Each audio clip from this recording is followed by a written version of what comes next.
Superman, the Man of Steel, the last son of Krypton, the Man of Tomorrow. Superman is the most popular superhero in existence. There's backpacks, lunchboxes. If it exists, there's a Superman product of it somewhere. And in the realm of television, Superman is not shy to reigning supreme. The first time our boy in blue stepped foot on television was the Superman cartoon Superman 1941. A cartoon that is definitely dated by today's standards, but is a beautiful product of its time. Many more renditions and cartoons would come to light until we saw our boy in blue on the big screen for the first time with Superman the movie 1978. At the time, superhero stories weren't taken seriously. They were seen as campy, low budget, pretty much disposable. But this film was different. Backed by a massive budget and directed by Richard Donner, the movie did not treat Superman as a joke, it cemented him as an American myth. The marketing promised audiences you'll believe a man could fly, and they pulled it off, sort of.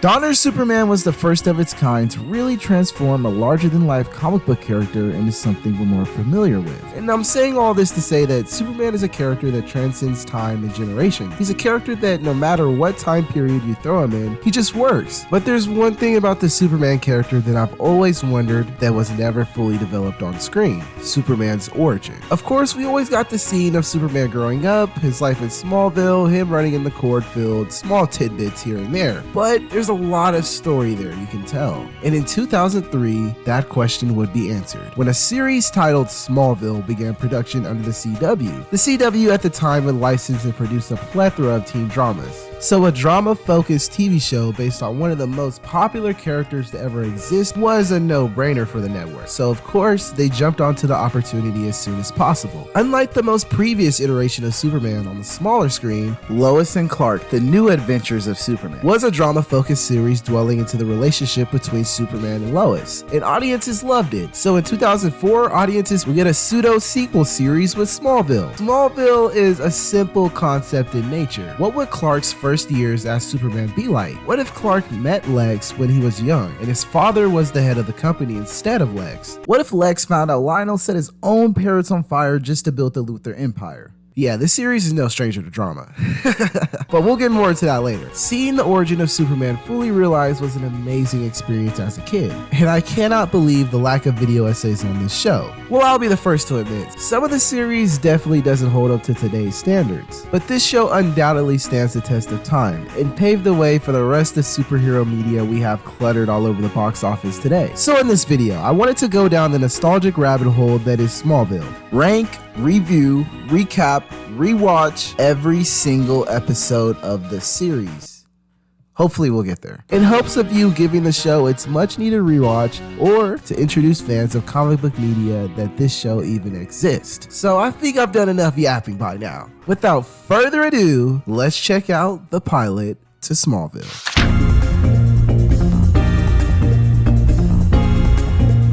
So Smallville opens with the meteor shower, spiraling through space. Shortly after, we meet a young Lex Luthor and his father Lionel Luthor. They are scoping some land on this very aptly named small town, Smallville, Kansas. Smallville is the home of two farmers, Jonathan and Martha Kent, your typical Southern American family. And of course, this family only wants one thing: a son. And little do they know, their wishes are soon to be fulfilled when a meteor shower hits Smallville, causing destruction everywhere. And in the midst of everything, Lex gets injured in the blast and ends up losing his hair. And in their attempt to escape, kids unknowingly find a baby boy inside a spaceship. This baby boy would go on to be named Clark Kent. And this day, the day of the meteor shower, will be remembered throughout Smallville for a long time. Flash forward to the modern day, and there he is, the boy in blue. And definitely not 14 years old, but it's 2004. You would take what you could get during this era. Clark, like any 14-year-old, wants to try out for the football team, but Jonathan quickly shuts him down in fear of an accident. This scene pretty much establishes Clark's home life. He's just an ordinary kid who wants to play sports just like his old pop.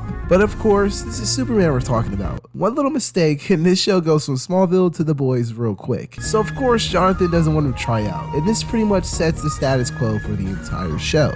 Cut to Smallville High and we meet Clark's two best friends. Pete, what the fuck is that hairline, Ross? And Chloe, an original character who definitely makes their presence known throughout the show. Trust me, we'll have a lot to say about Chloe as the show goes on. And next we meet our not so original character, Lana Lang, a staple character in Superman mythology and most commonly depicted as Clark's high school crush before he meets Lois, and Smallville is no different. Cut back to the plot of land Lionel bought in the past, and it is now a fertilizer plant, currently being supervised by an adult Lex Luthor. If you're familiar with Smallville, the next scene needs no introduction, the iconic scene that sets the entire show in motion, and another scene that will constantly be called back to, the moment Clark revealed his powers in the open to save his future unknowingly greatest enemy, Lex Luthor. And we learn Lana's necklace came from the meteorites that hit Smallville 14 years ago. Maybe that's why Clark's dumbass fell earlier. And late at night, we get our first villain of the week, Jeremy Creek, who keen-eyed viewers should remember from this scene here, or better known as the Electric Scarecrow.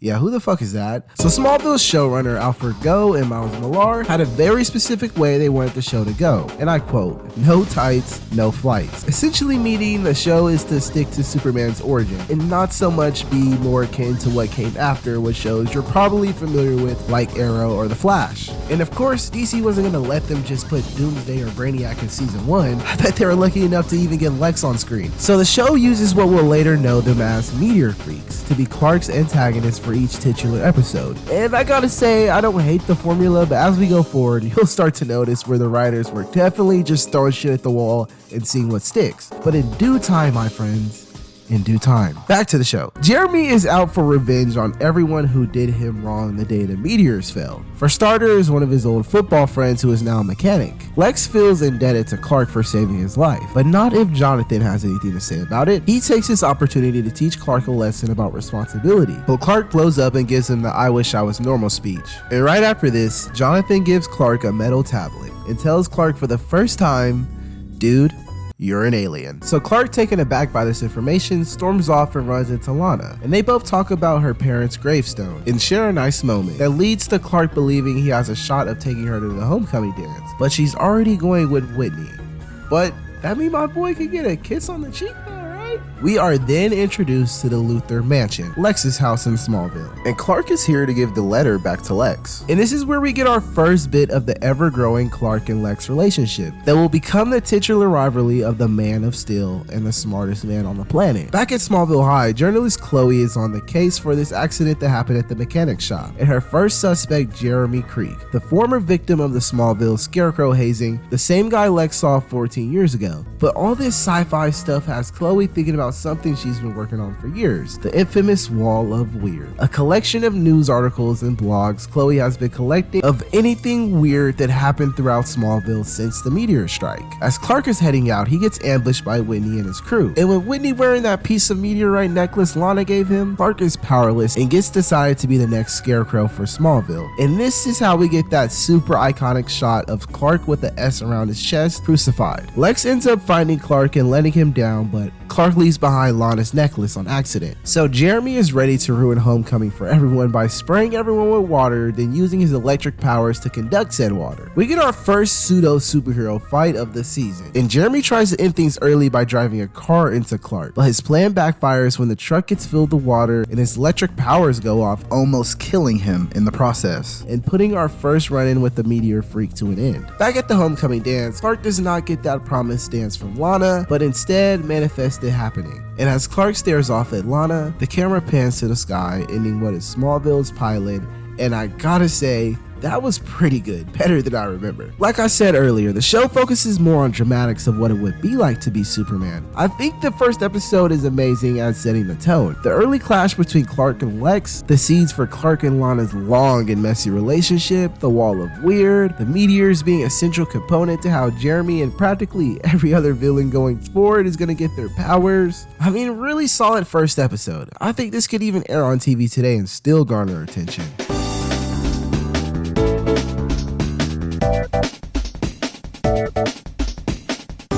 Episode 2 begins with Lana in her room right after homecoming, and she finds a mysterious gift on her bed, and we discover Lana is actually being watched by our second Meteor Freak of the Week, Greg Akron. or Bug Boy, and we'll soon know why they call him that. So Bug Boy here has got caught creeping on Lana by his mom, and she vows to send him to military school for his wrongdoing. So in an attempt to save his insect friends, Bug Boy loads them all into his car, but after one jar breaks, he freaks out and crashes his car, disappearing, but not that far. Later at the county fair, the kids have a booth and Lana and Whitney approach Clark regarding Lana's necklace, but Clark doesn't have it. After last night's fiasco, somehow Greg has had a glow up. Not only that, my boy has got some confidence and asks Lana out on a date in front of Whitney. Damn, my boy cannot catch a break today. So Bug Boy realizes the only way to Lana is to get Whitney out of the way. And while the kids were on their way home, they run into Whitney and Clark saves him from the car while it explodes. So Lex makes a reintroduction to Lana, who actually met Lex before when she caught him skinny dipping with a girl. Anyway, Lex is here to ask about the necklace, but when he doesn't get what he wants, he suggests Lana ask about what Whitney was doing yesterday. Bug Boy kills his mom, and Lex attempts to give Clark Lana's necklace back with a lead container. Strange choice of material. At first, Clark declines, but Lex insists. Lana learns Whitney tied up Clark and lost her necklace. But on her way to speak with Clark, she runs into Bug Boy and drops Clark's name, making him next on Bug Boy's hit list. Then we catch up with Lana and Clark in Clark's barn house, or what Clark likes to refer to as his fortress of solitude.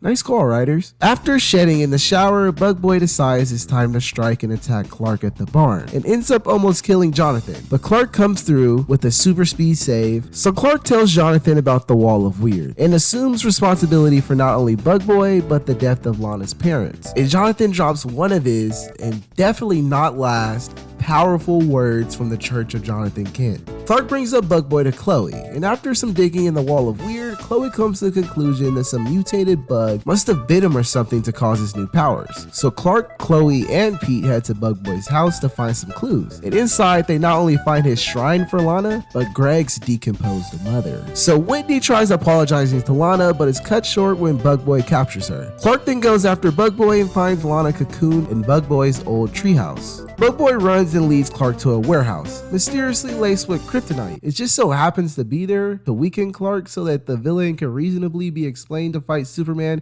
even though Superman is definitely canonically stronger than some dumbass 14-year-old with Ben 10 bug powers. Anyway, once that kryptonite wears off, Clark throws Bug Boy and he accidentally offs himself. Whitney ends up scoring the sympathy points for saving a cocoon Lana instead of Clark. Don't worry, bro, it's more fish in the sea, trust. And before the episode is over, Clark delivers Lana's necklace and walks off into the night. Not a hero today, but a savior of many.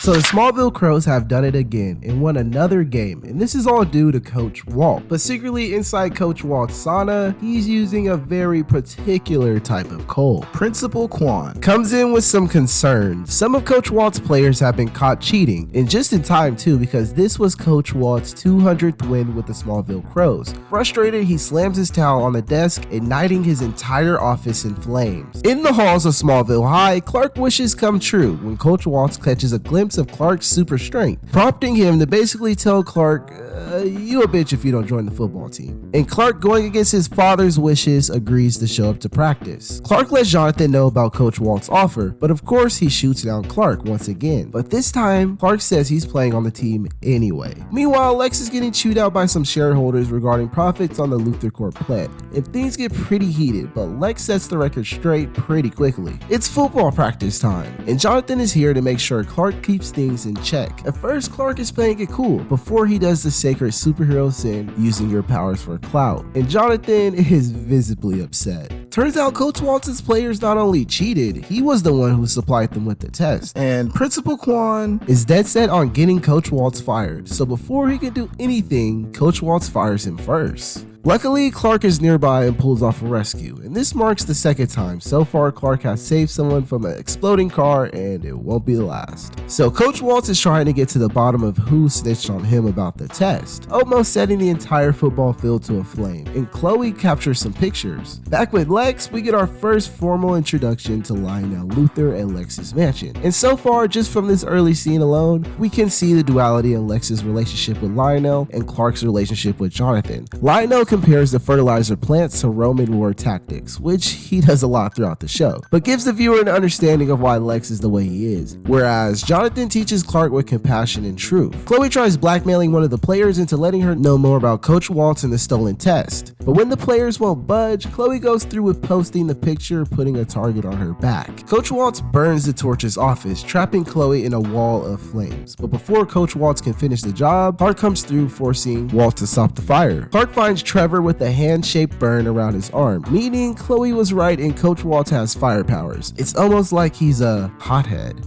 Wink wink. Clark finds Coach Waltz in his personal sweatbox with his kryptonite coal weakening Clark, giving Coach Waltz the opportunity to get one over on Clark. On the field, the game is going on as normal, but that is until Jonathan notices Clark is missing and starts searching for Clark, and Coach Waltz leaves shortly after. Once Jonathan finds Clark, he gets him away from the kryptonite, and Clark and Coach Waltz have a standoff. And Clark with ease walks through these flames, and a hothead goes past his limits and overloads, disintegrating himself. Lex defies Lionel's request to cut his workforce, and this shows an early sign of these two budding rivalry. Jonathan and Clark share a moment, and Jonathan lets Clark know he trusts to support his decisions. He's just sometimes a bit stubborn. And before the episode is over, Clark and Lana reminisce about what happened in the episode and scream their lungs to the sky.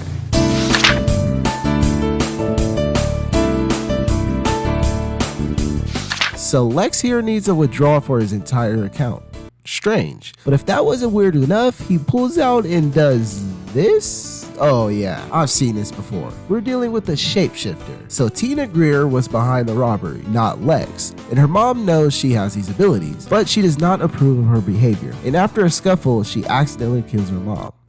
Oops. In PE, we have a classic, which I know this is unrelated, but bro, this climb the rope shit is fucking dangerous. Like, there's no way this actually happens in real life. This did not happen in my school. I don't know if it's just because of where I was from, but who did you actually have to do this in school? This is hella dangerous. Anyway, Clark discovers his X-ray powers when he's positioned in front of the girls. Come on, Clark. You're supposed to be a role model to the kids. Later, Tina and Lana are catching up, and Tina alludes to switching places with Lana. And what if they were sisters? So there's a journalist in Smallville trying to offer Lex some help with his bank robbery situation. But Lex sees through his bullshit and just skirts off instead. So Tina's friendship with Lana has gotten to the level of kinda stalkerish, when she tells her about this perfect life with her and Lana being sisters. But even as nice as Lana is, yeah, she's not going for that. So Clark and Martha go shopping for some antiques at Tina's mom antique shop. But Tina's mom is kind of dead, so Tina has to turn into her mom for a bit. And she plays it off pretty smooth. That is until Martha becomes quite suspicious.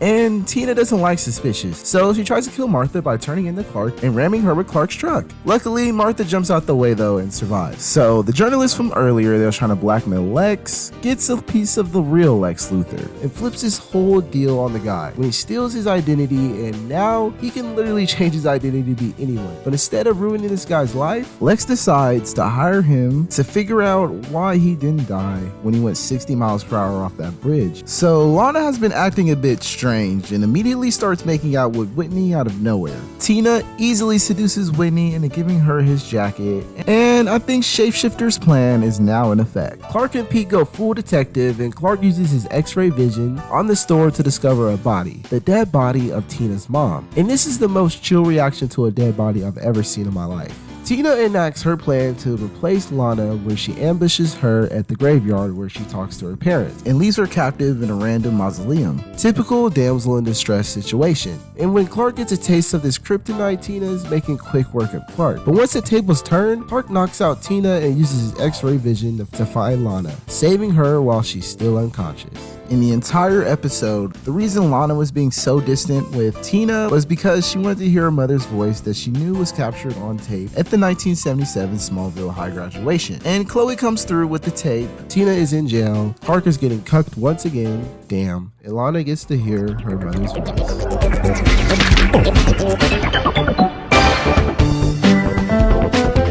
So At a typical high school party in the dead of night, at what looks like to be a ravine, Clark is here with Chloe, and one of these jocks, Sean, has taken an interest into Chloe. Of course, only after asking Clark for permission though, and Chloe folds and gives up the digits. So after playing catch with Whitney, Sean volunteers to go get the ball, which leads to him in a very unstable frozen lake, falling inside and getting trapped in this strange green glowing water. After Sean gets out, his skin is completely ice blue, but after finding some fire, he transfers his cold with the heat, leaving behind an ice-shaped flame. Meanwhile, the kids are having some financial trouble, and Chloe is wondering why Sean never called, and where he could be. Once we get to Smallville High, we catch up with Sean, who is getting colder and colder, way below what's humanly possible, and after he grabs some warmth from the school nurse, he's oddly feeling better. Lex gets word of the kids' financial issues, and offers up some help, but Martha is reluctant to accept, knowing Jonathan's past issues with Lex and his father. And after Chloe got on both Pete and Clark for getting on her for Sean never calling her back, he gets some wise words from Lex, stating a high school boyfriend isn't a husband. And Clark decides to try and ask out Lana, even scoring free tickets from Lex, so now he can't say no. And it works out, okay? My boy Clark Kent has a date. So after Clark's success, Chloe expects the same treatment from Sean, but after the slightest bit of resistance, he's off to his ex Jenna, and Clark is noticing something is definitely up with Sean. So Sean meets up with Jenna at her place, and she's taking a steamy hot shower. But Sean isn't interested. Sean has turned into a Bifrost / human looking thing and steals Jenna's warmth, dropping her and shattering her into pieces. Without many options left, Martha has bit the bullet for Jonathan and accept Lex's offer for at least a meeting. But Jonathan may have been onto something because Clark just scored that date with Lana, with Lex's money too. So Sean has ran out of cold yet again, and the only chick he hasn't left tried stealing the cold from is Chloe. And with all this love in the air, Chloe gets a little jealous of Clark and decides to take this chance with Sean. So Jonathan and Martha are now in the meeting with Lex, and Clark and Lana are off to their date in Metropolis. But after Lana puts on the news, we see a report of 2 of Sean's previous girlfriends have now died. And Clark quickly puts 2 and 2 together and heads back to Smallville High, where Chloe is, and Chloe, if I was you, I wouldn't go in there. So Sean locks Chloe into the Smallville pool, freezing the pool, getting Chloe stuck and ready for the body heat transfer. And so Clark steps in and Sean runs away. So Clark missed his date with Lana, leaving her at the coffee shop by herself. And Whitney, confused, finds her and takes her home, which means when Clark gets there, yeah, she's gone, bro. But we have more pressing matters to address. So Lex's fixation on the Kents comes from the fact Clark saved his life, and he wants to repay that debt in any way he can. Meanwhile, Whitney and Lana almost hit Sean, causing them to crash and leading them to the nearby Lex mansion. Clark finds the wreckage, and Sean steals some of Clark's warmth, freezing him like the others, leaving the Luthor mansion and everyone inside vulnerable. But Clark wakes up and he has something to say about that. Once Sean gets a hold of Clark, he starts siphoning all of his heat, claiming that Clark's heat beats everyone else's. But after Clark throws Sean into a nearby lake, he freezes it once again, getting trapped inside. And later at the Kent farm, Jonathan has made his decision. He's gonna take a loan from the bank instead of taking a loan from Lex, because at least with the bank, he knows where his heart stands. And Chloe is sad about the death Sean caused in the wake of his ice powers. And Clark has a word with Lana after last night's events, and the verdict still stands. This won't be the last time we hear this, ladies and gentlemen.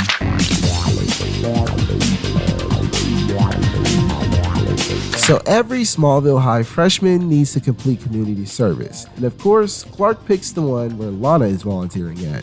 So both Pete and Clark are taking care of an old lady named Mrs. Carver, who apparently can tell the future. Meanwhile, Lana is taking care of an older man who's familiar with the history of Smallville. Lana, being nice, takes him on a stroll around the pond, but in reality, he just wants to sneak out and smoke. And this would be his demise if he didn't awake from the pond younger. And the old woman Clark is taking care of gives him a premonition. Someone close to you is going to die. Clark meets up with Lex and lets him in on the premonition he just received, asking him, "Don't you wish you knew how it was all going to turn out?" And Lex responds with, "Didn't you save my life once, Clark?" I think Lex is getting suspicious of Clark. So young Harry Volk is actually a murderer who was on track to becoming a musician, but his teacher chose someone else and they ended up taking his place. So he killed his teacher's dream, and by that I mean he killed his son. Yeah, this guy's fucking insane. So not only does Harry Volk have powers, So does Mrs. Carver. the lady Clark has been tasked to take care of, and she reveals her powers to Clark, powers that awaken around the time the meteors fell. The ability to get snapshots of the future. Clark is intrigued and gets another premonition from her. So Lex actually listens to Clark, And goes to meet Mrs. Carver for lunch. Lex is hesitant to get his future told to him, but he ultimately declines as he claims one makes their own destiny. So Clark, Pete, and Chloe are on the case to discover who exactly this Harry Volk guy is, and their first place of interest, The retirement home Mrs. Carver lives at. And Mrs. Carver wants a word with Clark. revealing she knew all along about Clark's abilities, since when she grabbed his hand, she read his history. A history of Clark saving many people in the future. And Clark gets one more premonition, this time of a family in a burning house. So Clark rushes over to the Ethium after noticing the necklace of one of the people who will be in this fire. So the coffee shop young Harry Volk has been hanging out all this time was home to the granddaughter to one of his former piano playing rivals, who took one of his spots. And to get his revenge, he's gonna take this girl out. Luckily, Clark is here to stop him, and when he throws the girl into ongoing traffic, he shields her with his back. Looking cool as fuck, might I add. And Harry learns why they call Superman the Man of Steel. And Clark just throws him, sending his ass flying. I feel like he does this a lot throughout the show. So Lex shows Clark the Porsche from the day of the accident, and Lex is dumbfounded how his team concluded there's no way someone could have pulled off the roof of the Porsche. Yet Clark still denies anything strange that day, starting the long saga of gaslighting Lex into believing he doesn't have powers. And ladies and gentlemen, believe me when I say this man Clark really gets Lex to believe he doesn't have powers. So the magic young man potion has worn off, and now Harry is back to being old again. And this doesn't last long because Harry just yeets himself back into the water again. Back at Smallville High, Clark, Pete, Chloe, and Lana find a pattern between Harry's victims. He's picking people who played a role in his sentencing, and next up on his list, Jonathan Kent, the last relative of Clark's grandfather. So of course, Harry is at the Kent farm looking for Jonathan, but luckily Jonathan isn't here. Clark and Jonathan reach the farm at the same time. Meanwhile, Martha and Harry are being suffocated in a grain silo. While Martha ends up making out alive, Harry's young powers wear off and he gets older. So after Lex's suspicions of Clark grow, He takes up Mrs. Carver's offer to see his future. and what he sees is unlike Clark's premonitions. Lex's is one that starts off nice, with him president, and him in a field of flowers. But eventually, the flowers turn into skeletons, and Lex gets showered with blood. Terrifying. And giving this premonition to Lex ends up killing Mrs. Carver. The death of a friend who was very close to Clark.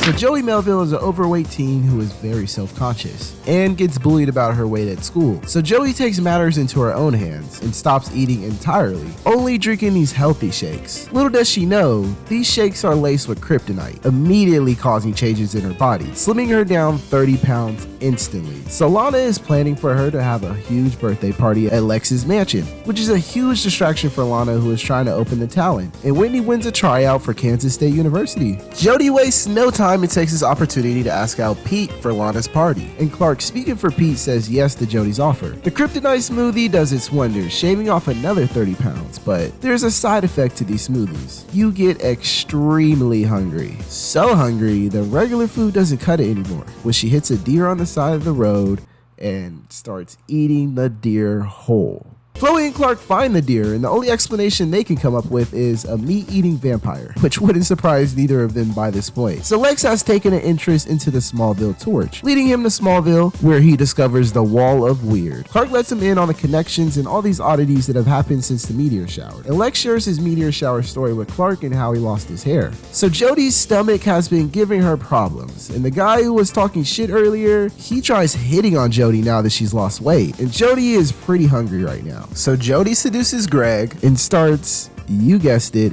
eating him. Clark catches a glimpse of this with his x-ray vision, but what he finds is a dried out Greg. Lex, in need of answers to the meteor showers, finds Dr. Hamilton, a meteorologist who experimented with moon rocks from the Apollo 13 mission and wrote a theory on Smallville's meteor rocks, and gives Lex a meteorite. Unknowing to Lex though, this meteorite is actually kryptonite. Chloe, after finding a receipt for Jody hitting a deer, is able to come to the conclusion that not only Jody has been eating kryptonite smoothies to get skinny so quickly, but that's why she's been been sucking the body fat from people to keep up with the rapid weight loss. So it's finally date night, and Pete is here to take out Jody, but her insatiable hunger is uncontrollable. Pete tries being a good guy and checking up on her, but what he finds is Jody in an extremely feral meteor freak state, and she's ready to feast. Clark comes just in time to scare off Jody, but when he finds her in the greenhouse, he's surrounded by kryptonite, weakening his powers. And Jody almost actually kills Clark here, but instead she blows up the greenhouse in an attempt to kill herself and Clark. But in the end, they both survive. Clark, caught up with all this, ends up missing Lana's birthday, leaving her very upset. So Dr. Hamilton's origin goes as follows. His wife was killed during the meteor shower of 1989 that brought kryptonite to Smallville, and after her death, he devoted his life to studying the meteor rock. And this obsession is what made other scientists see him as obsessive or unstable. But Lex wants to pay off all his legal fees and have him work to discover more about these meteor anomalies going on around Smallville. Clark tries apologizing to Lana, and at first she doesn't want to hear it, but Clark says can he at least give her her present, an old school Warner Brothers Looney Tunes cartoon, which is cool, but I was expecting something more sentimental. I don't know.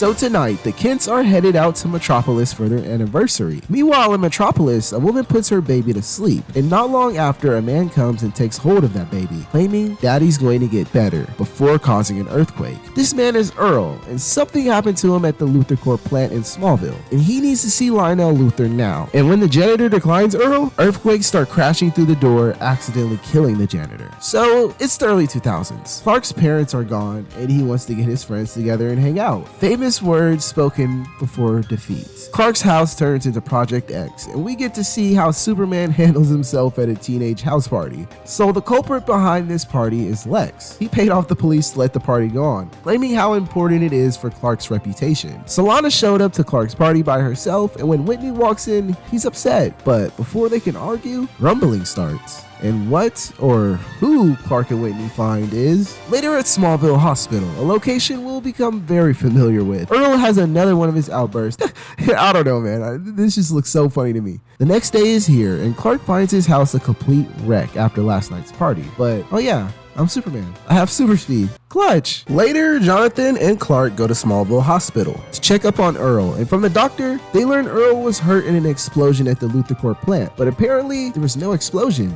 Strange. So Earl is an old family friend of Jonathan's and opens up to him about the Luthor Corp plant and reveals he was investigating what goes on in level 3. Earl was only meant to be cleaning level 3. But there he states they were experimenting a chemical that can make crops grow twice as fast. But after a freak explosion, the chemicals got onto Earl, and 2 months later, the earthquake started happening. So of course, Earl escapes, and today at Smallville High, a field trip to the famous Luthor Corp plant. And Clark wastes no time looking for Earl. But moments later, Earl shows up and grabs who I forget to mention, by the way, Chloe's dad, and holds him hostage. Outside, Lex explains to the Kents that apparently level 3 is a complete hoax and doesn't exist, and Earl is just out of his mind. Clark even finds blueprints stating there is no level 3, but Earl is gonna die on this level 3 hill. Shit gets real when Lionel shows up and properly reintroduces himself to Jonathan and Martha. Martha suggests Lionel speak with Earl, but claims he doesn't do well with terrorists. But after Martha says Jonathan will do it, Lionel bites and phones Earl. So not only is Earl going insane, methane gas is now flowing throughout the facility. This bitch is gonna blow at any second. Whitney tries playing hero, only enraging Earl more, and Lex is trying to take matters into his own hands and enters the plant. Lex tries consoling with Earl at first, even taking off his bulletproof vest, claiming that if Earl lets the kids go, he'll take him to level 3. So he does. You sneaky fucker, I knew there was a level 3. Lionel officially shuts down the facility, and as everyone escapes, Clark rushes in and using his x-ray vision, he finds the entrance to level 3. Time is ticking, and it's only a matter of time before this entire plant goes to flames. Clark phones Earl and tells him he found level 3, and just as Clark said, there's a level 3, even with a secret button, and on level 3 is an empty warehouse? So level 3 before the cover-up used to be full of plants that were sprayed with kryptonite. And of course, at the worst of times, Earl has an accident, causing the famous sequence from the intro where Clark saves Lex again. And Earl just can't help himself and goes 2 for 2 for these terrible time earthquake accidents and almost kills them all again, but in the end, everyone comes out fine. Jonathan and Martha are ecstatic to see Clark, while Lionel scolds Lex and tells him hiding level 3 from him was necessary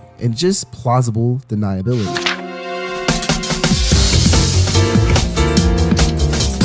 Late at night in Metropolis, Clark gets invited to a party with Lex and Lana, who isn't supposed to be here. After Lex tries giving Clark some Lana advice, he runs into an old friend. Meanwhile, outside, a cop is exercising his power and a bus driver has a heart attack, putting a homeless man in danger, until Clark comes through and stops the bus, saving everyone, and the cop from earlier seems to have taken an interest in what just happened. So Lex takes his friend back with him to Smallville. But Lex is curious as to why she's taken such an interest in him so all of a sudden. So Mrs. Victoria, now working for her father, hopes that Lex's distaste in his father and attraction for her will be enough to convince him to work with her. So someone has finally decided to be an adult when Principal Quan walks in, calling what we've all been wondering. Why does Chloe report about weird meteor rocks, superheroes, and not the upcoming school dance? Like, what the fuck are you talking about here? So Principal Quan suspends the torch, effective immediately. So this corrupt cop is an old friend of Lex, and you can definitely tell these two have history. But the reason Fallon is here to get information on a witness that was there at the scene of the accident Clark was involved in. And Lex claims he's never even seen Clark before. So Fallon set up a trap to kill Clark, but this is Superman we're talking about. He just shrugs it off. But Fallon is here because he wants to blackmail Clark into helping him do his dirty work. And if he doesn't help him, he'll let the whole world know who Clark Kent really is. So once Clark lets Jonathan know about Fallon blackmailing him, Jonathan takes matters into his own hands and meets up with Fallon himself. And Jonathan is not budging, but Fallon lets Jonathan know he can easily twist any one of Clark's previous saves into something completely different, bringing Jonathan to tears and putting his hands on Fallon. So the torch is back, but there's gonna be some changes. Lana is in charge. So Miss Victoria is actually here to try and steal LuthorCorp to impress her father, but Lex proposes they combine both companies, increasing profit. And Fallon takes his new sidekick Clark on his first mission to catch bad guys. But in reality, Fallon just wants Clark to steal a safe from one of his colleagues. Clark, using his X-ray vision, quickly finds the safe and quickly shifts the tide when he drops the safe on Fallon's car, planting the crime on him. All seems well, but Fallon had a backdoor plan. He planted a dead body at the Kent's farm, just in case the score went wrong, getting Jonathan arrested.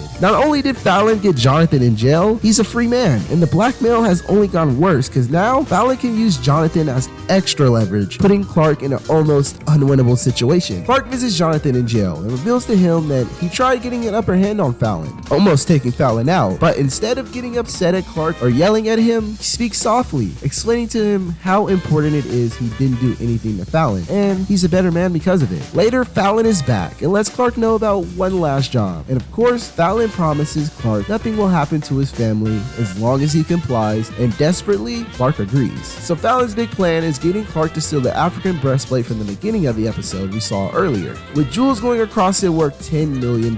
So with both Fallon and Clark on the roof, he puts his plan into action, putting a bomb threat on the museum, evacuating the building. And once inside, Clark destroys the glass casing and Fallon grabs the plate. But when Clark sees the cops outside, he takes this opportunity to take the breastplate and chuck it outside, which leads to Fallon doing this. Okay, now that was pretty cool. Fallon goes out Scarface style, guns blazing, and Lex begs him to tell him what he had on Clark, but he gives him an invitation to hell instead. Later at Smallville High, Principal Quan rewards Chloe the torch back, and Chloe apologizes to Lana. And Chloe claims her and Clark are just friends, and I'm not psychic, but I think someone here is lying. And before the episode is over, we get our first little bit of Lex's obsession with Clark, searching for proof that he also has some freak power.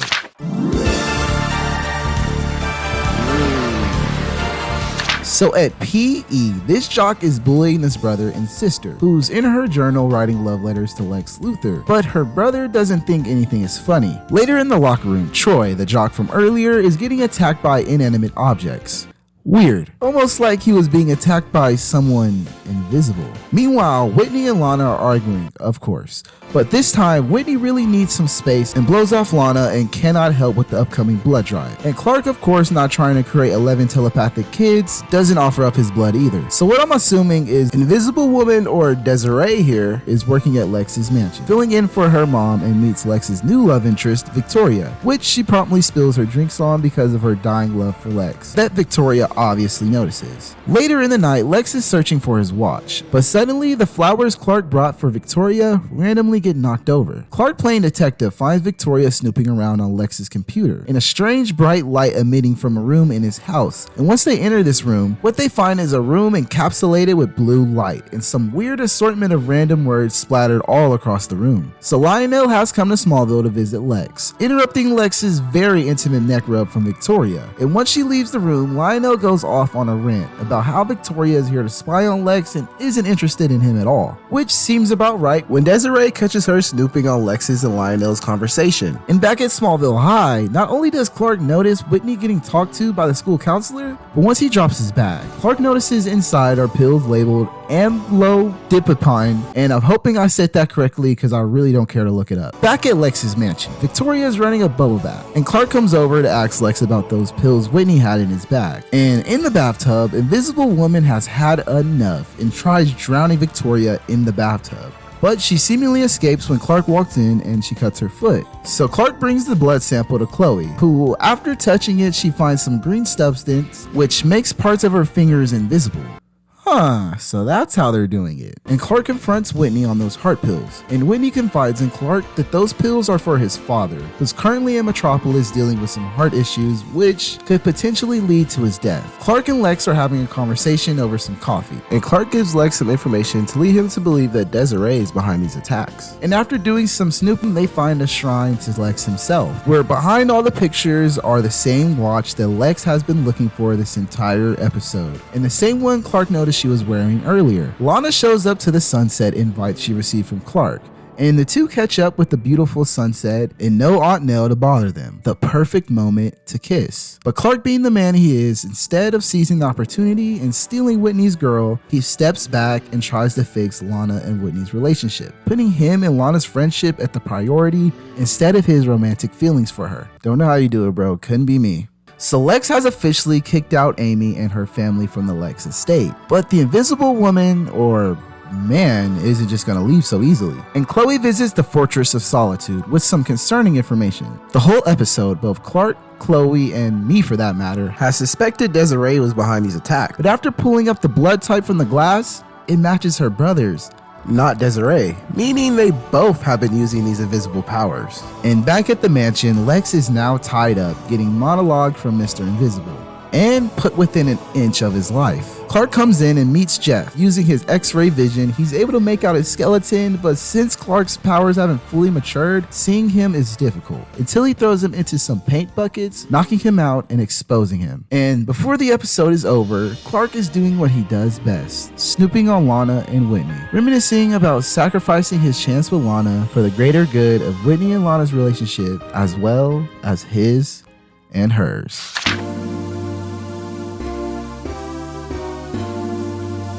So CEO Paul Hendricks is being approached by a plant operator to purchase land in Smallville, but Paul here won't budge. And after a handshake, this associate to Paul becomes really convincing. So convincing, he gets him to.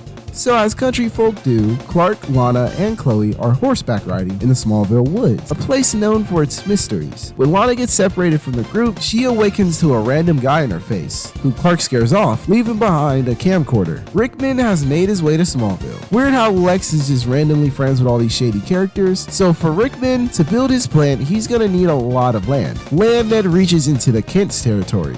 Meanwhile, Clark finds Kyle and he's actually harmless. He was only trying to help Lana from when she fell off the horse and is not interested in allying with Clark. Rickman and Kyle have a history, and Kyle is keeping to his loner act and doesn't ally with Rickman either. And Rickman sees an opportunity when he encounters a pissed off Whitney. Rickman convinces Whitney to attack Kyle, almost killing him, but Kyle gets the upper hand and discovers Clark has powers in a pretty cool CGI animation. Not bad. Lana dislikes Clark's decision to accuse Whitney of attacking Kyle, even though he was ready to take his head off any second. Rickman decides it's time to convince Jonathan to let him buy the Kent farm, and at first, Jonathan avoids Rickman's handshake, but after a con, he gets that handshake and a signed document signing the Kent farm to him. Clark goes to visit Kyle and intercepts a coup Rickman set up to kill Kyle, and I can't lie, this guy is pretty resourceful, so Clark takes him to the only guy he knows, Lex Lex Luthor, the only one he can trust. Clark upsets Lana again when he still sides with Kyle even though he just broke out of jail. Chloe gets the scoop on Kyle and Rickman's relationship, partners who turned on each other after the meteor showers. And Kyle finally reveals how Rickman and his powers work, demonstrating it for Chloe. In a surprise turn of events, Rickman gives up the Kent Farm deal, but this was just an attempt to get another handshake, and later, Clark calls Lex to pick him and Kyle up. Destination? Metropolis, to officially expose Rickman. But Lex has other plans and throws gasoline on the car and lights it on fire. Yeah, he shook his hand. Clark gets him and Kyle out of the car, and Lex, still under Rickman's spell, gets handed a Uzi and told to finish the job. But Lex is more interested in Clark. Rickman gets tired of waiting and tries to enter the garage, but Kyle grabs Rickman, overwhelming him and killing him. Kyle vows to hide Clark's secret and use his abilities for good. And before the episode is over, Lana apologizes to Clark for being so upset over the Kyle situation, and they'll be best friends forever. Harsh. And Lex and Clark both confide in the duality of Kyle and Rickman's friendship, and wonder if their friendship will be similar in any way.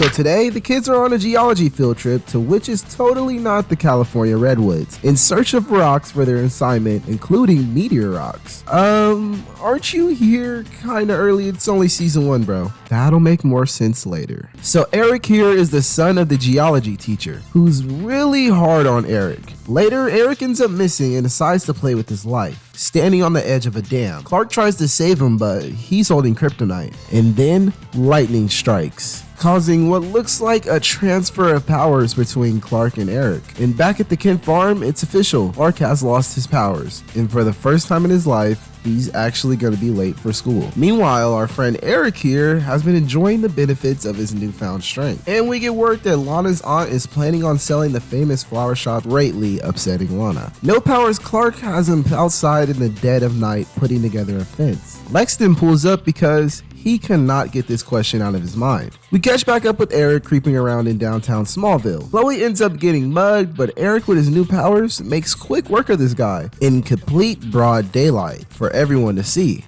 How the fuck are they gonna explain this? So Clark now has to accept that his powers might be officially gone, and he potentially can be normal forever. And with some powerful words from the Church of Jonathan Kent, Clark accepts it. So Eric is now Superboy, and the name sticks, becoming a pseudo-celebrity around the school. Anyway, normal Clark starts enjoying the little things in life, like playing his first game of pickup basketball. The Victoria business proposition has hit its peak when Miss Victoria's father is here to make the final deal to purchase the Smallville Luthor plant, but the deal ends up blowing up in both their faces. Back with Lana, we find out more to the story of her parents' meeting. Her mom fell asleep watching Close Encounters, and her soon-to-be husband was working the front counter. But the real question is, how the fuck do you fall asleep watching Close Encounters? So Eric has had enough of his father's bullshit and puts him in his place, adopting this new bad boy persona. And this guy Eric is going crazy. Eric's father has called the police, and Eric is now in custody. And Clark has to stop Eric before he hurts anyone else. And he needs some kryptonite, and Clark knows just the place to get some. Lex planted a fake report for a spoof company that Victoria convinced her company to purchase, leaving her company wide open for Lex to purchase, essentially making it so that Victoria now works for him. And this guy's pretty good at what he does. So Clark asks Lana to borrow her necklace, not being able to explain why he needs it, but lets her know the severity of the situation. And of course, Eric has went haywire, and holy shit, this guy went crazy. Eric has gone insane and tries fighting Clark now, conveniently right next to a generator. So Clark's kryptonite plan works, and the generator plus kryptonite has transferred their powers. In the aftermath of all this, Jonathan gives Clark a clear definition on why he is worthy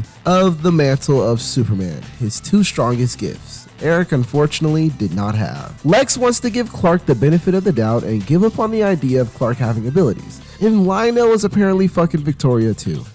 Scandalous.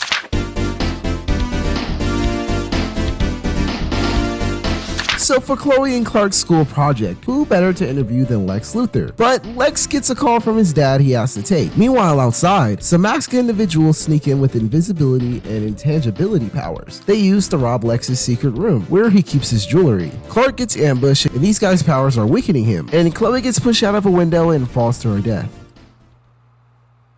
Just kidding, she survived. How the fuck did she survive that? Clark and Lex get some information on the guys who robbed him, but no substantial leads, and Whitney is acting strange. Clark is taking this Chloe in the hospital situation bad and believes he could have done more. So the real reason Nell is selling the flower shop is to get Lana into school, and the person actually buying the theater is, of course, the goons from earlier decide to get a part 2 on Lex when they discover he's been stealing money from Lionel to fund a secret project down here in Smallville. These guys use this to blackmail Lex into giving them $1 million. Whitney's having a midlife crisis after losing his scholarship, realizing he'll probably be in Smallville for the rest of his life. So the goons need fresh meat for their kryptonite tattoos, and Whitney is the perfect candidate, and Whitney bites. At first it's all fun and games, but not before long they introduce the kryptonite tattoos, and Whitney gets his first tattoo and the boys celebrate by throwing him into a truck. Lana and Lex have a meeting about this purchase of the theater, and Lana reveals it's her parents who are making her want it. But Lex doesn't understand and goes ahead with his plan to turn this place into a parking garage. Nice. Later, Clark tells Lana about Whitney losing his scholarship after he catches him at his job with one of those kryptonite tattoos. Clark vows to Lana that he'll help Whitney, unlike how he let Chloe down. And the boys pick up Whitney for their $1 million meeting with Lex, inside what is the creepiest meat cellar I've ever seen in my life. The goons phase inside the room and discover Lex didn't actually bring any money. Yeah, this isn't gonna go well. Clark shows up and scares the guys, but Whitney, being new to this, accidentally acknowledges Clark's call for his name on his way out. After, Clark comes through and gives Chloe some much needed internet access. And she's able to deduce these goons have the ability to phase through objects, and were high school athletes just like Whitney, and they have been preying on him to join their cause. Whitney confesses to Lana and Clark what's been going on and doesn't want to get Clark involved. But if you've been paying attention up until this point and you haven't just left the video on for background noise, that isn't gonna stop Clark. So Clark and Whitney ambush their hideout and find the disc that they've been using to blackmail Lex, and they destroy it right in front of them. Probably not the smartest move. Whitney gets captured and taken to a junkyard where they plan to drop a car on Whitney, but not realizing the kryptonite powers were off, and another set of meteor freaks are in jail, and Lex and Clark reminisce on their adventure. Am I the only one realizing the repetitive structure of these episodes, or is it just me? Chloe gets out and makes a speedy recovery. Whitney is laying low, and Lana makes a proposal to Lex to keep the movie theater around and name it a cafe called The Talon.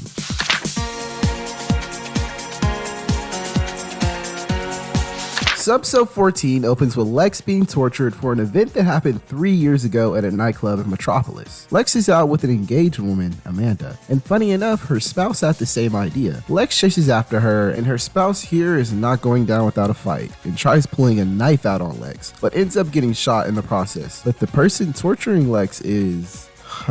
So there's a class project, a biographical inquiry where students interview each other. Chloe gets Clark, and Clark of course gets Lana, who needs help fixing up the Talon, so he has no time to interview with Chloe. The dead speak. Jude Royce is here to interview for a position at the Talon, but this is more of a warning than an interview. Speaking of interview, Chloe tries to get an interview on Clark, but of course she can't do that, and he promises he'll interview with her tomorrow. At the Talon, Clark and Lana are here for their interview, and Lex is here to meet with the contractor who's knocked out on the floor. And there's a present addressed to Lex with the note, 0 consequences? This episode's getting confusing. And there's a severed hand inside. So since Clark will not give Chloe any information on himself, she takes matters into her own hands. Pete tells of a story when Clark pushed a kid twice his size through a wooden door when they were just 6, and apparently Clark was adopted by an agency that was only around for 6 months. And Clark doesn't take too lightly to Chloe picking around in all his business. We cut back to the night of Jude Royce's death, where we get a different retelling of the story where Lex actually grabbed the gun who killed Jude, and he made a deal with the detective to prove he was never actually there. And this demon from his past has come back to haunt him in the modern day. Meanwhile, at the Kin farm, an entire cattle has suddenly dropped dead, and Lex is here to apologize for the misunderstanding, but money won't save this relationship. So the story has finally caught up to the prologue, and Lex here is kidnapped, and Chloe uses her journalistic skills for good when her and Clark realize the same guy who was there when the cattle died is the same guy who was in the Club Zero incident. Chloe gets his last known address, and Clark is on his way.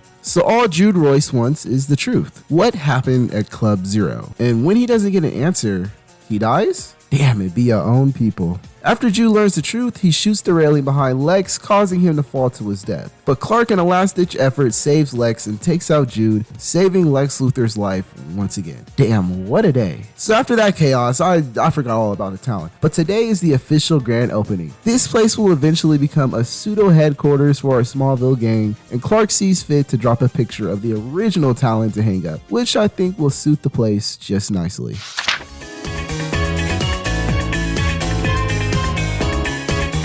Jonathan on his way home encounters a crazy road rage driver who ends up rear-ending him and flipping his car. Jonathan saves the man and the car explodes, but in the aftermath, this plant grows from the ground and sprays Jonathan with a green substance. So the plant that sprayed Jonathan was a Nicodemus plant, a plant under the table scientist Dr. Hamilton has been working on, and he's been experimenting it with, you guessed it, kryptonite. Back at the Kent house, Jonathan has been acting strange to say the least. So whatever that plant did to Jonathan has Jonathan acting like a fucking maniac, and luckily Clark runs into him in town. Clark tries to tame this insane Jonathan holding a shotgun, but Jonathan, under the plant's effects, ends up shooting Clark in the chest and passes out and goes into a coma shortly after.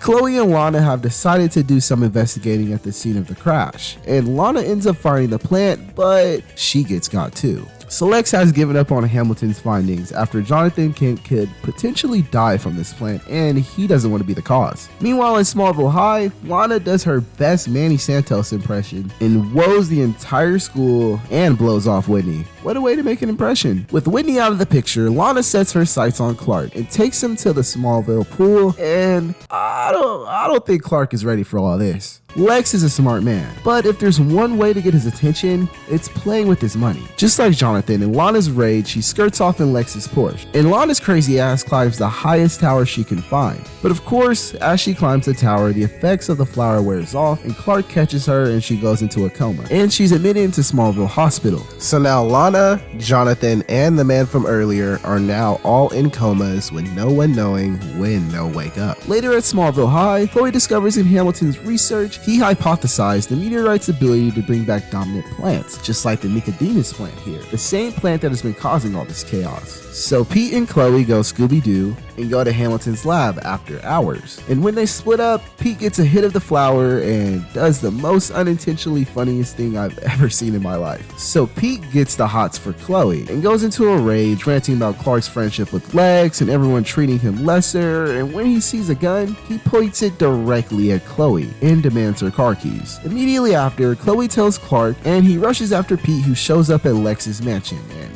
he means business. Once Clark arrives, Pete gives him some new information, leading him to believe he's on Pete's side, but in reality, it's just a ruse to knock Pete out. Metropolis Medical gets word of the cure from Lex, saving Jonathan and the rest of these Nicodemus plant victims' lives. Chloe gets to visit Hamilton, but he's vanished without a trace. Lex is relocating him to Cadmus Labs, outside of Metropolis, to keep his experiments with closer surveillance, and less chance of another Nicodemus incident.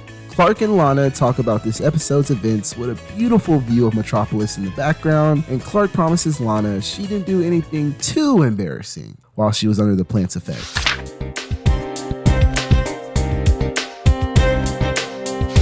Episode 16 begins with a couple using their son to obtain the code to a safe from a small loan place. But the deal goes south and the owner ends up dying, and our unknown superpowered boy runs away in the chaos and ends up getting smacked by a car driven by Martha Kent. And of course, she rushes him off to the hospital, leaving his parents in the dust. So young Ryan has made a complete recovery, and Ryan here has no memory and no family. He has nowhere to go. So he's headed to the Kent farm, where he makes an insane breakfast, exactly to everyone's needs, as if he can read minds. Everyone's mind except for Clark's.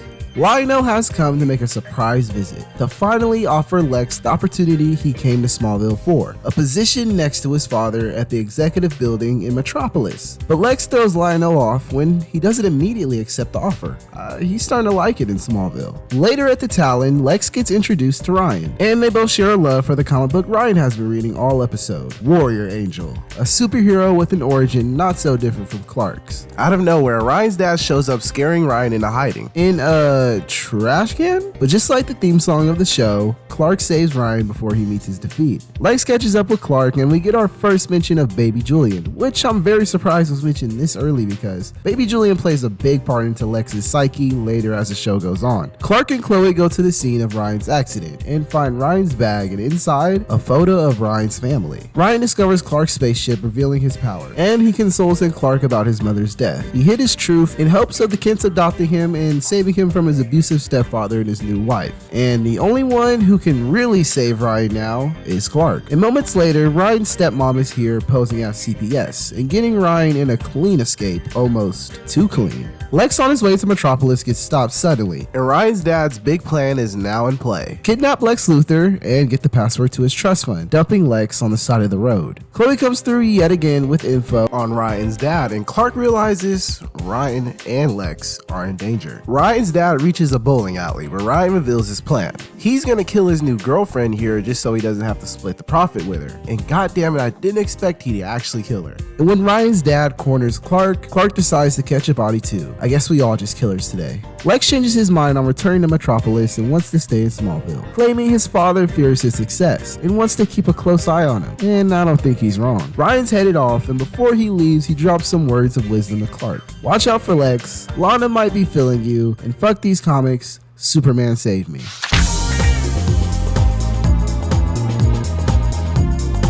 Episode 17 opens up on a son crying over his dying mother, and her only wish is to be put to rest and buried in Smallville. And her son Tyler follows through with his mother's wishes. Tyler falls out of a window, and in the autopsy, Tyler had a kryptonite bracelet, which turns the Undertaker to stone and resurrects him. Clark and Martha are volunteering at a retirement home, and Tyler's here as a new volunteer. A strange man shows up at the Kent farm searching for answers on why Lex has been spending so much money researching the car crash, and reveals Lex has been keeping a file on the Kents ever since the car crash. Earlier at the Talon to get off a boring fishing trip with his dad, Lex offers Clark tickets to the Metropolis football game. But after that run-in with one of Lionel's goons, he wants nothing to do with anything Luthor. Tyler's obsession with this lady has turned into an obsession with divine intervention. Lex visits Jonathan to see if him and Clark are going to the game later, but once again, Jonathan wants nothing to do with anything Luthor. All episode, Whitney has been avoiding seeing his father on his deathbed, and Clark confronts him and finds out why. And at the volunteer center, Martha catches a sleeping Tyler off guard, and in the commotion, he accidentally kills the guy running the retirement home, and Clark for that matter, but these Kryptonian genes save him once again and Tyler escapes. At the Talon, Lex comes through and speaks to Clark regarding the big game, but Clark lets him know that Jonathan is not interested, and Lex, instead of being offended by this, he takes his opportunity to tell Clark about the differences between his father and Jonathan. Lex's father never really gave him limitations, and Lex describes this not as love, but a way to keep him in line, while Jonathan limits Clark because he wants the best in him. And when it's all said and done, Lex's father will have King show up to his funeral, while Jonathan will have genuine family and friends. And can I just add that Michael Rosenbaum is such a good fucking actor? At the graveyard, Lana meets up with Whitney and he vows to see his father before he passes. But on her way home, she sees Tyler, who wants to help out with Whitney's situation.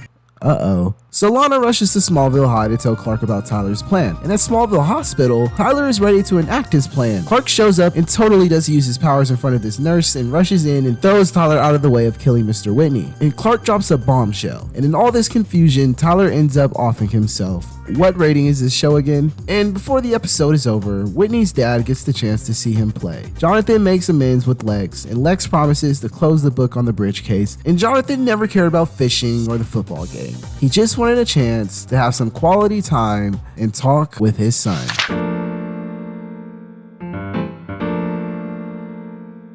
So Smallville wouldn't be a teen comedy if we didn't have class elections be a major plot point at some time in the show. Meet Paul Chen, the man running for class president against the hottest girl in school, according to Pete of course, who's expecting to win this campaign in a landslide. Back at Paul's house, disaster strikes when he's stung by a bee, but not just one bee and not just any bees, kryptonite infected bees. Yikes. And with Paul out of the running, Pete comes up with a big idea. Clark Kent for president. And Clark, being the humble guy he is, doesn't take too well to all the attention. Lex on his way home runs into a woman, who is actually just the reporter Lex blows off. I'm guessing she'll be important later. So Clark, intrigued by this idea of him being class president, starts bringing it up to people. And Jonathan and Martha think this is a great idea. So does Lana, even Lex, giving him the slogan, the man of tomorrow. It's pretty catchy. It turns out Sasha, another person running for class president, is the source of these crazy bees. 2 days after the Talon opened, the new coffee shop across the street has declared war, and Lex isn't going down without a fight. So Sasha wants to have a word with Filmz regarding the upcoming election. And once Sasha realizes Filmz is probably gonna beat her, she gets her bees to do her dirty work. And when Clark doesn't back down from her, I think it's safe to assume he's next on her bee attack list. And I'm no genie, but I do be getting shit right though. And those bees attack Clark and Lana. But he uses this freeze hose to stop all those bees, and Clark is now 100% sure Sasha is behind these bee attacks. So after some buttering up, Mrs. Amanda here has got her article, but just as Lex assumed, it's a hit piece. And Mrs. Amanda isn't budging on deleting this article anytime soon. So Clark's plan to stop Sasha is to guilt trip her into owning up to her crimes. And she does just that and more. Since she knows Clark's skin is indestructible, she sends the bees after Martha. This election has gone to Sasha's head, and she vows to do whatever it takes to win this election. But this ends up going haywire, and funny enough, Sasha is actually allergic to the bees. And the barn fucking explodes, and Clark saves her. So after all this work, Clark ends up losing this election to Paul of all people. What a waste of a good slogan. Like I said earlier, Lex doesn't back down without a fight. And he calls Amanda's bluff, getting rid of the hit piece. And before the episode is over, Clark tells Lana the speech he was supposed to give if he won. But since he lost, Lana is now his only audience member, and she gets to hear the words of the man of tomorrow. Literally.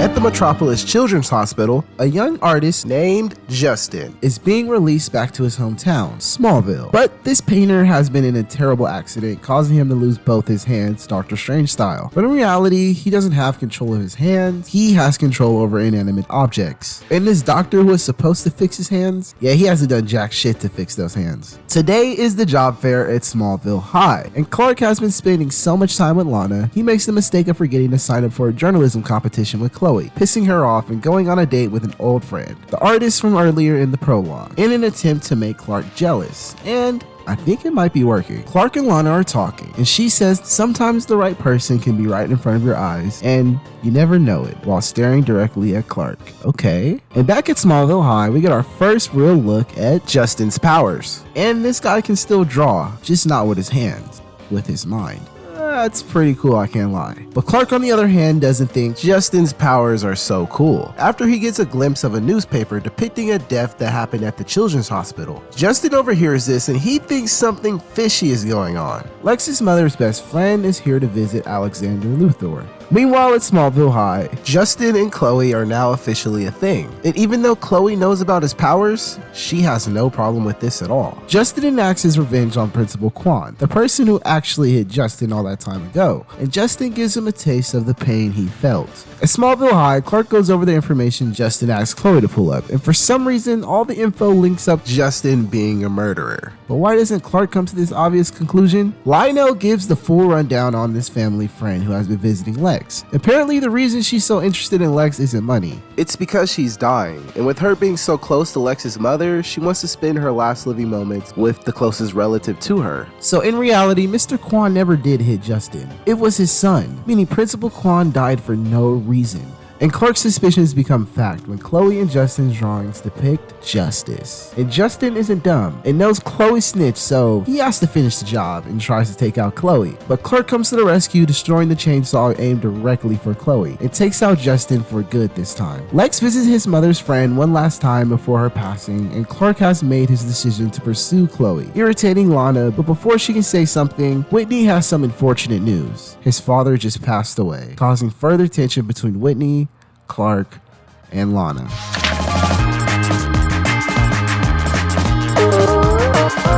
On a normal Smallville day, Whitney and Lana are out horseback riding, but there's an oil leak and gas fire, which leads to an insane explosion with meteor rocks flying everywhere. And in the hospital, Lana is comatose until she gets a premonition of Chloe being drugged and kidnapped. It's that time of the year, spring formal time, and Clark wants to go but doesn't have a date. And with him still being head over heels with Lana, but the idea of going to the dance with someone else's ex is out of the possibility. And Martha gets it to him straight. Lana goes searching for Chloe at the torch and is convinced something has happened to her. She tells Clark expecting him to blow her off, but he seems genuinely concerned. Let's check in with Lex, who's dealing with the repercussions of his escapades with Mrs. Victoria, which could lead to some unwanted attention on Smallville, which would really suck since Lex just broke the Kents off for that cattle fiasco that happened a couple episodes ago. The spring formal is right around the corner, and Clark is still dateless, and Chloe is still missing, but thankfully, Lana gets another one of her visions. Chloe did get kidnapped. She was tied up and sedated inside a laboratory by the guy with the Spy Kids 3D goggles. So turns out digging into Smallville may lead to some interesting theories. We meet a guy who was a crop duster during the meteor shower, who has an interesting story for Lex. Clark and Lana reminisce about the good times with Chloe and how Chloe was not only Clark's first real friend in Smallville, but also his first too young to understand what's going on awkward first kiss. And shortly after, Lana has another vision, but this one is worse than any of the last. Clark then goes searching for her to spot Chloe, digging her out and busting her out of this coffin, where Clark finds a passed out Chloe. Remember that check I mentioned earlier? Jonathan is on his way to go cash that check, but he runs into Lex, who's excavating this land for an agricultural project. Sure. And yeah, that check is gone. So after Whitney's father's death, he gifted him the Wings of Valor, a medal of honor signifying him in the military. And Whitney implies maybe this is where his destiny lies instead of playing football. Chloe and Lana come meet Clark at the torch, where Clark discovers a rare disease that could be linked to Lana's visions, and Clark suspects one of the cops who helped Lana in the investigation. And bingo, he was right on the money. So this psycho has now kidnapped Lana and left her trapped in a circus tent at an amusement park. So Deputy Watts' plan was to kill Chloe and solve her case, granting him a hero of Smallville. But with Chloe out of the way, Lana will just have to take her place. But once again, Clark shows up at the last second, redirecting his bullet out of the way of killing Lana. And Lana, one last time, sees through Detective Watts' eyes. Before the episode is over, Chloe has made an 100% recovery and still has her internship in Metropolis. But obviously, she wants to hear something else. And before the episode is over, the results are back on the fragment recovered from the plantation. A piece of metal in the shape of an octagon, definitely not from this earth.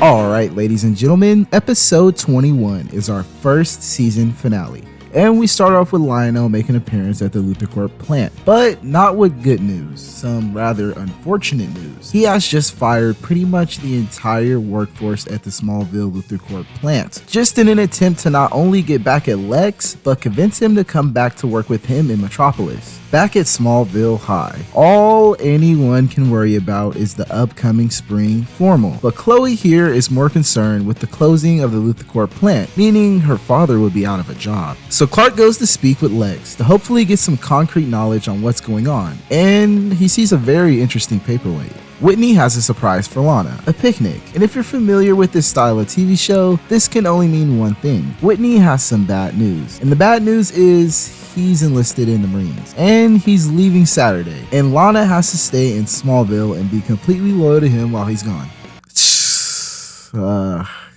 Good luck with that. So with Chloe's father potentially losing his job, this means potentially moving back to Metropolis. And the only thing Chloe wants now is for the spring formal to be a legendary night. Later, Clark is out setting a fence at the farm, business as usual. That is until he starts his truck and holy shit. So Lex has been scheming ways to buy back the LuthorCorp plant from his father, but Lionel will not budge, even going as far to buy the Smallville loans and bank, pretty much locking Lex into doing whatever he wants, regardless of whatever Lex can come up with. So the journalist from earlier who confronted Clark secretly bugs him and hears in on his conversations with him and Jonathan regarding the spaceship being in the cellar, and the fragment of it Lex found being tied to it. So with all this love in the air, Lana has felt extremely left out, especially with the development of Clark and Chloe's relationship. But Whitney makes it up to her and gives her a sincere solo dance inside the Smallville auditorium before the actual spring formal. And speaking of the formal, Chloe is here to pick up Clark, since you know the whole truck kind of exploded thing. And outside the spring formal, it's not so spring. And before Whitney heads off, Clark goes up to Whitney requesting a man-to-man conversation.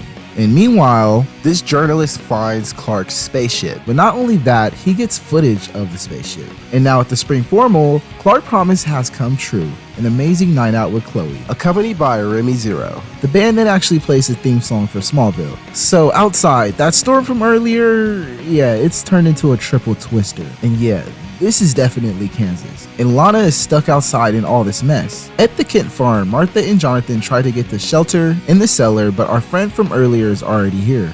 While this is the best night of everyone's life, the news of the triple twister and Lana being stuck in it causes Clark to pull a maneuver similar to his world's finest counterpart. And back at Lex's mansion, negotiations with his father has turned physical, and so has this twister, causing the Luthor mansion to be destroyed and giving Lex an opportunity to watch his father die. And before the episode is over, Clark tries to save Lana, but she's whisked off into the tornado. And Clark speeds after her, leaving season 1 on a cliffhanger, with the answer to all these questions in season 2. So, that was Smallville season 1. This was a lot more solid than I remember. Truly a gem of its time. So Smallville is the story of Superman's origin. And this rendition, at least for me, has been my headcanon for Superman's origin ever since I've seen the show. What I love most about Smallville, especially in these early episodes, is that slice of life teen comedy feel. I think the character of Superman works surprisingly well in this environment. I feel most media for years has portrayed Superman as his holy Christ-like figure. The show does this, but even God had to figure out who he was taking to the spring formal at one point in his life. These moments heighten the character and really shape the character as he's portrayed once he does become Superman. So Smallville has a cast of characters who were introduced here, some more important than others. Let's start with Whitney. I think Whitney is a very one-note character and definitely only exists to be an antagonist in Lana and Clark's relationship. They try to give him some development with the Kryptonite tattoo episode and the death of his father, which feel like standard small town tropes. Not knocking the character, but he got written out of the show in season 1. So let's talk about Pete and Chloe, Clark's two best friends. Pete does not do much this season other than just be the funny black guy and Clark's friend, but he's just getting started. There are some good Pete episodes coming our way. Now on to Chloe, a new character, the guy in the chair or girl in the chair character, who always gives off all the knowledge for how to defeat the villain, because how else will we find out their weakness? But other than just be the smart one out of the group, she also is a foil in Clark and Lana's relationship, and is sometimes honestly could be a strong contender.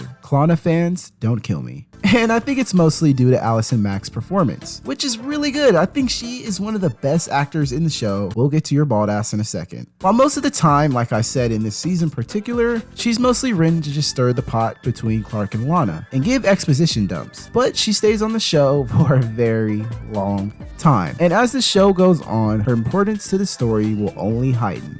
Now Lana, the early 2000s sweetheart that stole the hearts of many preteen boys, including myself, plays the innocent girl next door perfectly. Kristen Kruk and Tom Welling's chemistry is off the charts in a lot of these scenes, and really, they are the highlight of the entire show. But what I love most about Lana's character is what she does outside of the Clark and Whitney love triangle. Her opening the Talon, as well as her dealing with the death of her parents, makes her such a more active character and can lead to some very confusing moments, and they only get more confusing as the show goes on. In season 1, I think Lana's arc of breaking free of her aunt's nest and challenging her relationship with Whitney is just gonna lead to more sweet, juicy drama.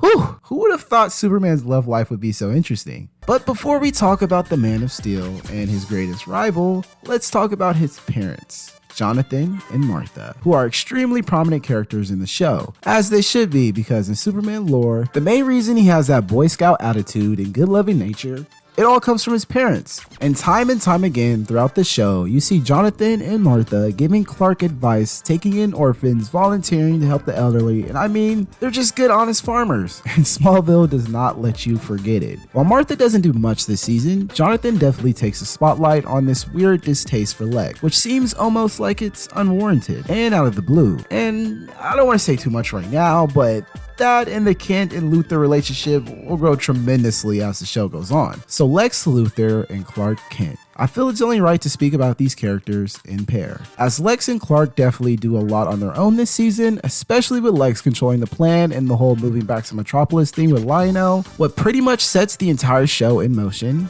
is the car accident on the bridge, and Clark showing his powers outside of farm work or getting to school. He used his powers to save someone. So Lex's whole thing is intelligence and being the most capable man in the room at all times. While Clark is just a guy who wants to see the good in all people, Lex, especially with his upbringing from Lionel, has a jaded perspective on the world, and sometimes it even influences Clark to act out of nature. But this duality shines most when both these ideas are presented to each other, where Lex will always tell Clark nefarious acts are necessary to succeed. Clark time and time again will show Lex the other side of this idea, which is a huge driving factor for Lex believing Clark has abilities, because Lex literally can't comprehend doing good for the sake of doing good leads to a good outcome. And also, sometimes Clark just sucks at hiding his powers. So if I had to give Smallville season 1 a rating, I would give it a solid 9 out of 10. If you're a fan of superheroes or just teen dramedies in general, I would definitely give this one a watch. So with all that being said, thank you so much for watching. It's been around 8 months since I last uploaded, and I know this isn't exactly what you guys wanted, but I've been trying to branch out and also up the quality of the videos, which I hope you guys noticed in this one. But also, I need your guys' help. If you edit at all, Premiere is preferred, but I'm desperate. You can edit on Windows Movie Maker for all I care. If you edit and want to help make these videos, do not be afraid to DM me. I'm Pierre Filmz on both Instagram and Twitter. So if you're interested in helping out, hit me. Your boy needs it. And once again, thank you so much for watching. Let me know what other series to cover or what's your favorite moment from Smallville season 1. But yeah, guys, it's been Pierre, and I'll catch you in the next one.